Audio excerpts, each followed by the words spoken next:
Good morning mga laagan, sama nako, nanak ko diri karon sa Pialitan Falls.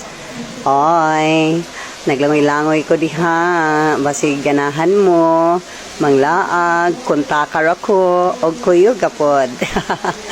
Unsa man, sige na lang kung ligo. Tugnaw kay diha, pero paskang lami adyod, ambot na lang yun.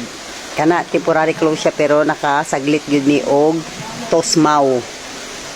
Oh, di ba? Nindot kayo.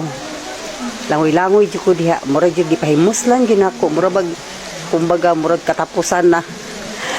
Ana jud ang akong pamati. Muna siya karon. Pagka nindot jud sa ko ano, imo jud tan-awon, maghinuklog gid ka. God's creation. Makaingon jud ka, wow. Amazing. English to ha. Oh, di ba? Nindot kay siya. Muna kumuan gid mo diri. Kuan gid mo kanang dili gid mo magmahay sa inyong biyahe. Di man tanto layo. 4 ka kilometro gikan sa pinaka-town site. Abot na gid mo. Mao na siya di ba? Ako dali-dali ug tusmaw kasi tugdawag gyud. Na ako'y dalang shawl. Nagay kay nako shawl nga dala. Mao na siya ang God's creation. Laag mo diri sa Pialitan Falls. Og maora to. Salamat sa tanan.